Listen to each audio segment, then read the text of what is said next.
They say a widow's curse moves faster than lightning, and when it strikes, not even gold can save you.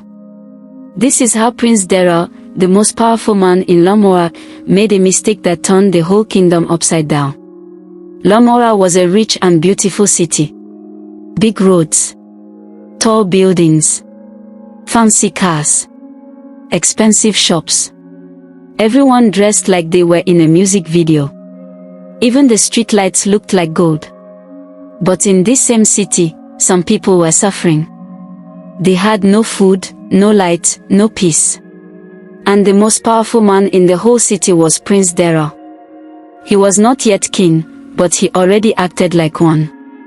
He was very tall, 6 feet and 2 inches. His skin was smooth, and he always smelled nice. His hair was short and neat, with deep waves like the ocean. He wore a border that sparkled. Sometimes, he would wear gold chains with his native clothes, and somehow, it looked perfect. When he walked on the street, people would stop and stare. Women whispered, "Oh, see fine man." Men said, "This one gets money like water." Prince Dara lived in a white palace in the center of Lamora. His living room was bigger than a whole church. He had guards, cooks, drivers, and even a man whose job was just to open his car door. But not far from all that shine lived a woman with a quiet strength. Her name was Mama Lomi. She sold akara, bean cakes, at a small corner near Okon Street. Every morning, she woke up before the sun. She would grind her beans by hand, fry them, and pack them into paper. Mama Lomi was short, maybe 5'4", and her body was thin from working too hard. Her hair was grey and rough, always tied with one old scarf. But her heart, it was strong and full of love.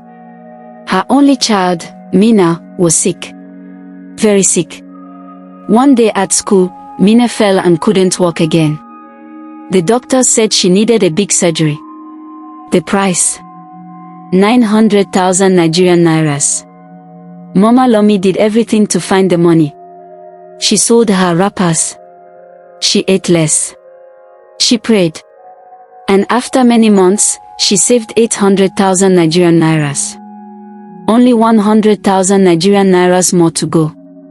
She put the money inside an old brown purse, one she had been using for over 15 years.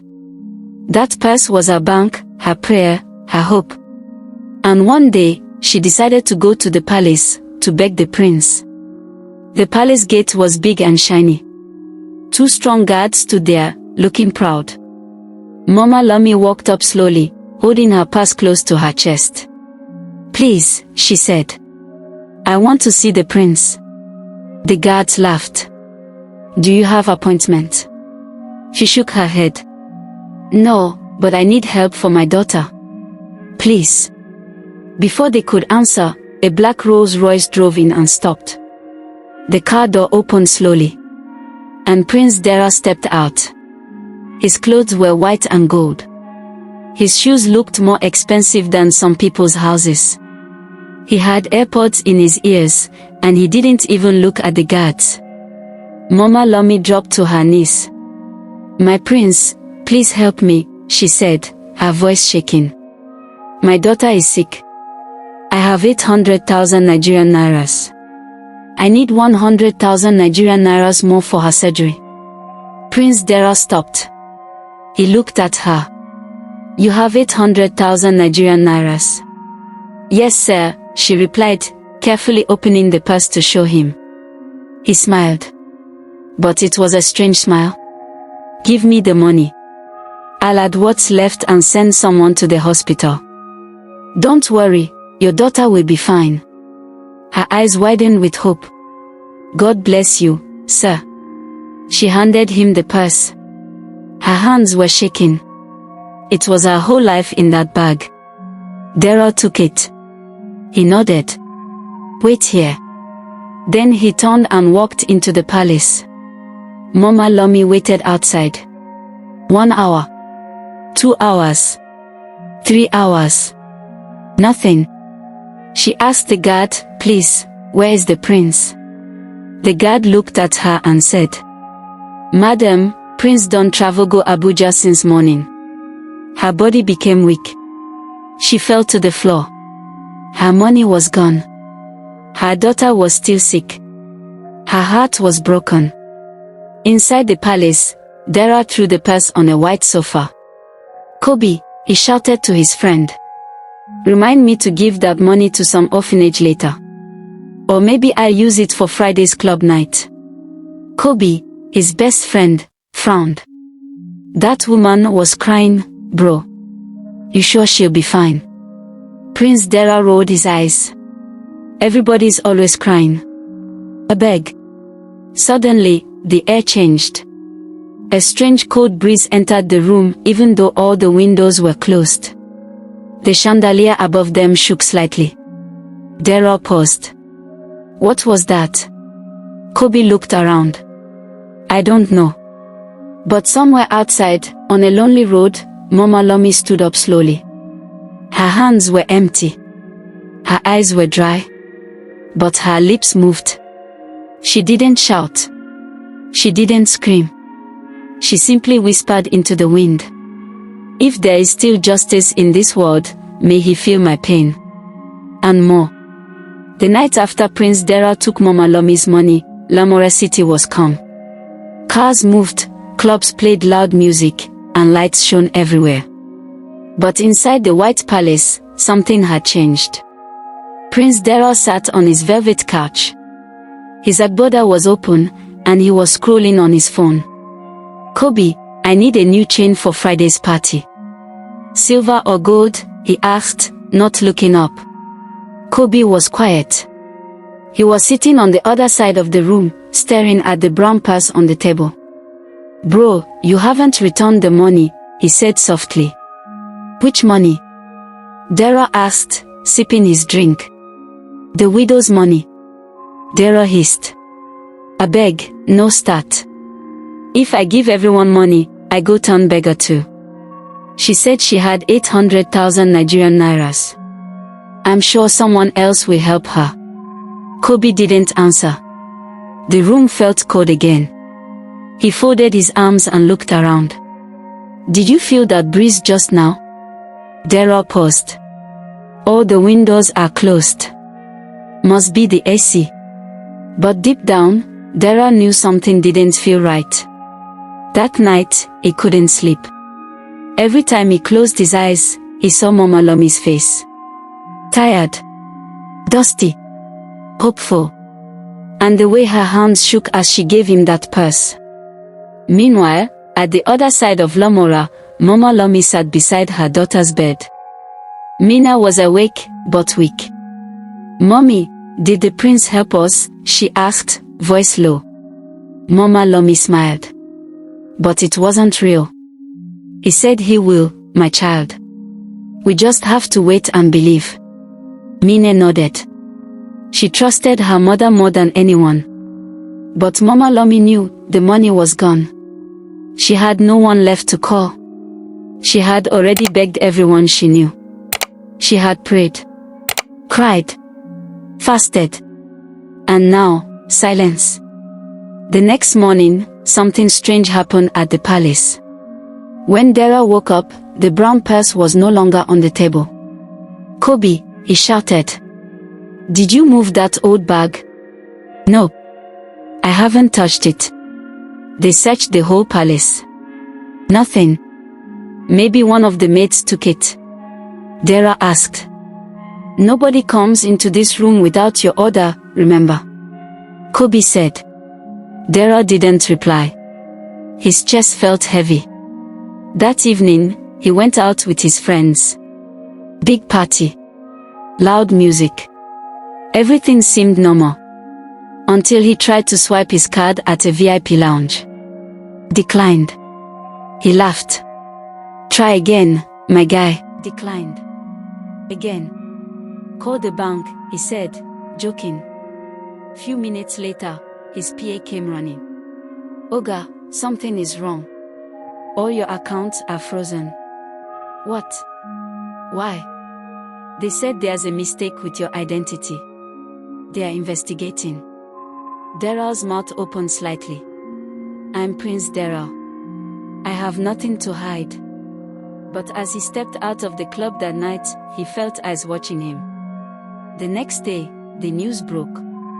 Palace funds frozen. Prince Daryl under investigation. People whispered. Some laughed. Others said it was politics. But only one person wasn't surprised. Mama Lomi. She was back at her Akara stand. Broke, tired, and quiet. But her eyes were sharp. She had not cursed him with loud words. She had only whispered to the wind. And the wind had listened. Back in the palace, Daryl sat on his bed. His phone didn't ring. His friends didn't call. And his bank balance still showed 0 Nigerian nairas. How can money just disappear? He shouted. Bro, maybe it's time to think deeper, Kobe said carefully. You took that woman's last hope and walked away. Maybe this is payback. Daryl stood up angrily. You believe in curses now? Not curses, but consequences. Daryl said nothing. He walked to his balcony and looked out at Lamora. The same city that used to scream his name was now silent. Later that night, as he tried to sleep again, Daryl heard something. A voice. Very soft, like a whisper through the walls. Do you feel my pain now? He sat up fast. Who said that? Nobody. His room was empty. The air smelled of Akara. The palace that used to shine now felt cold. For 2 days, Prince Daryl's phones didn't ring. His friends were quiet. No Instagram tags. No party invites. Even his driver was acting funny. He sat in his room, staring at the walls. Why was all this happening? He didn't steal. He only took money from a woman who offered it, right? But every time he thought about Mama Lomi's face, something in his chest twisted. That tired look. That quiet voice. Please help me, my daughter is dying. He shook his head. No. This is not my fault. People do worse every day. But the palace knew the truth. Even the guards were whispering. Since Oga collected the widow's money, Wala no gree finish. I swear. I dey fear this matter. That night, Prince Daryl tried to sleep again. His eyes were closed. The fan was spinning above him. Everything was quiet. Until he heard it. A voice. Soft. Dry. From nowhere. It sounded like a prayer mixed with a warning. You laughed at my tears. Now the earth will laugh at your fall. He sat up. Hello. Who's there? Nothing. Just wind, and the smell of Akara again. He grabbed his phone and called Kobe. Bro. I think I'm losing my mind. You're not. You just need to fix what's broken, Kobe replied, half asleep. Far away in the dusty back street of Lamora, Mama Lomi sat beside Mina again. Her daughter was weaker now. She barely opened her eyes. Her small chest moved slowly, like each breath was a struggle. Mama Lomi held her daughter's hand tightly and whispered. Don't go, my child. Stay with me. She looked up to the sky. The clouds were dark. No stars. But she didn't shout. She didn't cry. She just whispered one line, again and again. Let justice find the one who took from me. The next morning, the whole of Lamora woke up to strange news. Prince Daryl's royal account hacked. All gold statues missing from palace. Mysterious wind destroys party event, injures 4. Spiritualists called to palace after strange voices reported at night. The people began to talk. Some laughed. Some prayed. But most said one thing. Not the widow's curse. Oh. Prince Daryl was now restless. He didn't go outside. His face was puffy. He stopped posting. Everywhere he went, it felt like someone was watching him. He walked into his room and saw it. The brown purse. Back on his table. Same spot. Same look. Just sitting there. "Kobe," he shouted. Kobe ran in. "You brought this back." "I didn't touch it. I thought it was gone." Daryl's heart started beating fast. "I need to fix this. I need to return her money." "That's if she's still alive," Kobe said. Prince Daryl jumped into his car and drove through Lamora like a madman. He didn't care about the cameras or the people pointing fingers. He just kept saying, "Please let me find her. Please." When he reached Okon Street, he stopped the car and asked a woman frying yam, "Mama, please, the Akara woman. Mama Lomi. Where is she?" The woman looked at him carefully. She knew who he was. She did General Hospital.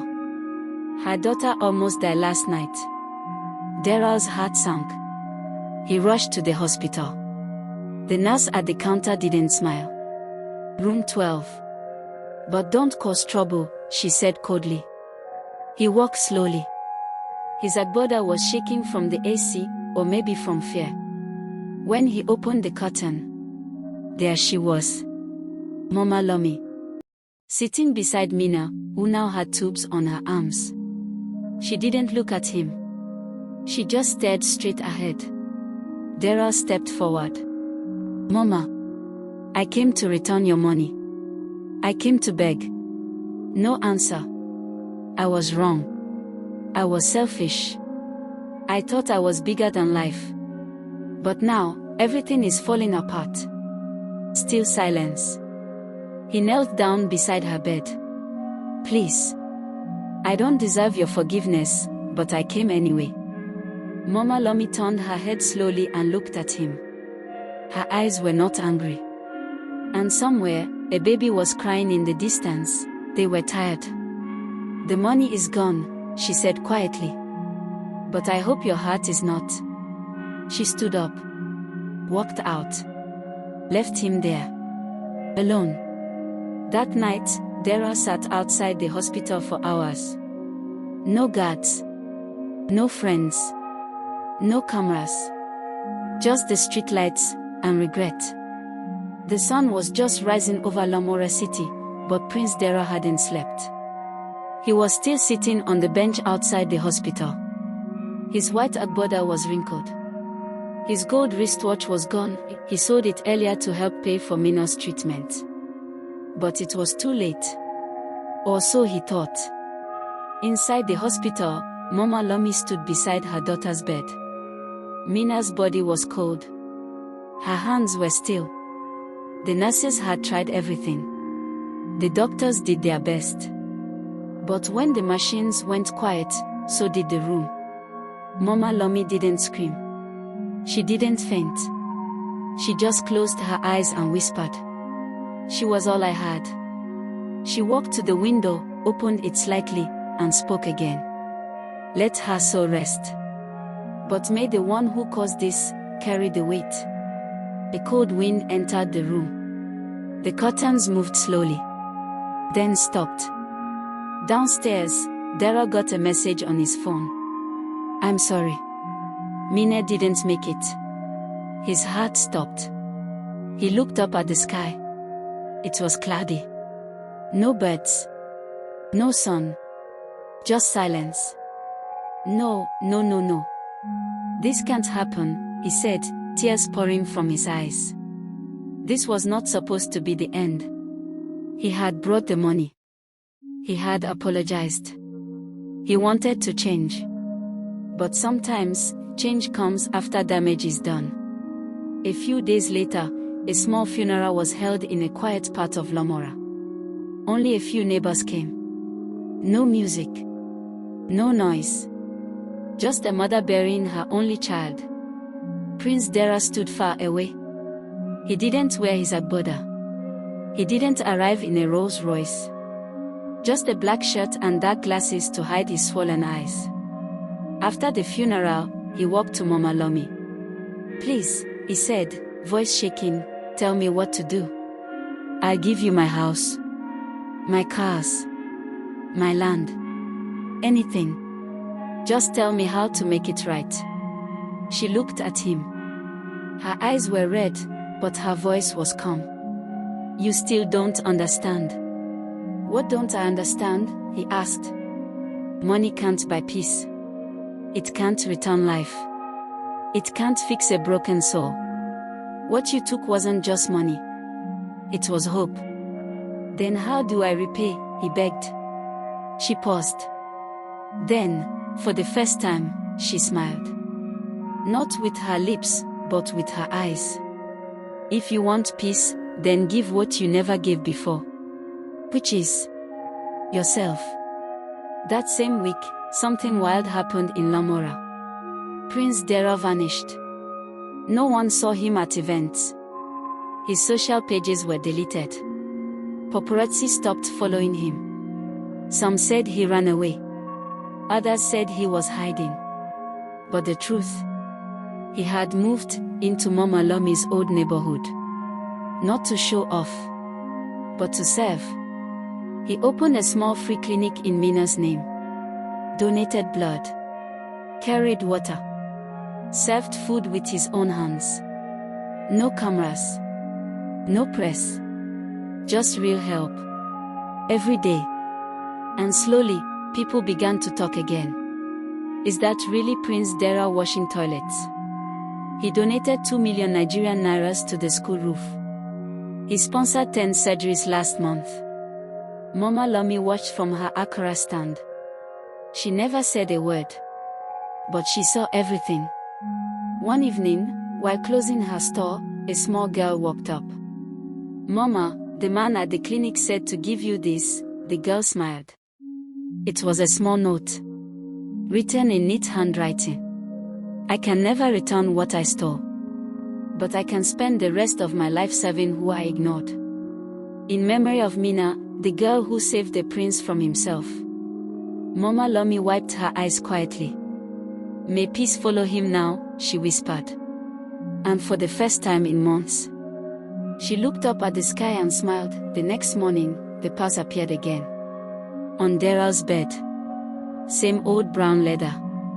Same 800,000 Nigerian nairas inside, fresh, like it was never touched. He blinked twice. What? And beside it, a white card. Debt forgiven. Life restored.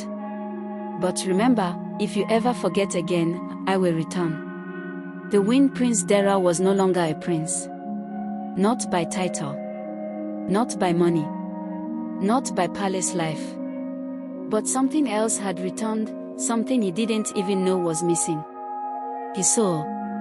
Weeks passed since he moved to the poor district of Lamora. His hands were now rough from work. His voice softer. His eyes clearer. He had lost weight, but gained peace. Every morning, he swept the clinic floors. At noon, he carried files, pushed wheelchairs, and handed out food. At night, he read books about mercy, grace, and second chances. Nobody called him Your Highness anymore. They just called him Brother Dara. And for the first time in his life, he loved that name. But even as he gave his best, one thing still followed him. Guilt. The memory of Mina's soft voice. The look in Mama Lomi's eyes. The purse that appeared and vanished again. One evening, Dara sat outside the clinic, watching children play in the dusty street. He saw a little girl with puffy cheeks and a pink scarf, just like Mina used to wear. She ran past him, laughing. He closed his eyes and whispered, I hope you're proud of me, Mina. I'm trying. A soft wind blew. And for a second, he felt a warm hand touch his shoulder. But when he turned, no one was there. Only the scent of Accra in the breeze. Meanwhile, Mama Lomi's life had quietly changed. After Mina's burial, she went back to her Accra store. But customers doubled. Someone unknown had paid rent for a bigger shop. A cooler with new equipment arrived. And a framed photo of Mina now hung on her wall with the words, "The child whose voice still speaks." She smiled more now.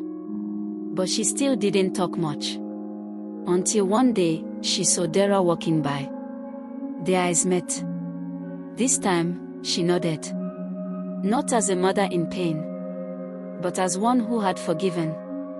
And he bowed, not as a prince, but as a man who had learned. Then came the final twist. One Saturday afternoon, an old man walked into Dara's small clinic, wearing slippers, holding a walking stick. He didn't talk, just handed Dara a letter. Inside was a royal seal. Dara opened it, and his eyes widened. It read, "Dear Dara, your time in the palace is over. But your story is not. We have watched your transformation. The council has voted. The people want you back, but not as a prince. They want you as king." Council of Lamora. Dara dropped to his knees. Kobe, who had stayed by his side all along, walked in and smiled. "You left the throne chasing power. You returned to it carrying purpose." The day of the coronation came. But this time, no golden agbada. Dara wore a simple white buba. No crown, just a black cap. Mama Lomi was seated at the front row. Beside her, a new sign. The Mina Foundation, for every forgotten child. And as Dara took his seat on the throne, he didn't raise his hands. He raised his eyes to the sky. "This time, I rule, not with pride, but with pain that taught me how to love." The wind blew again. And this time, everyone felt it. Soft, peaceful, almost like a little girl's story takeaway. When power forgets the poor will remember. But when the proud kneel, heaven listens. Laughter, true power is not in a crown, but in how many lives you heal. Dara lost everything, then found peace while helping strangers. Thought balloon message: being powerful doesn't make you great, but being human does. Money can buy you time, but it can't reverse what's already lost. Dara came back with money, but Mina was already gone. This shows, pride delays what compassion could have saved. Don't wait to care. Dancing through the city of Lamora. Like, comment and subscribe if you want more deep, powerful figures like this. Red Heart, share this story with someone who needs to remember what real empathy looks like.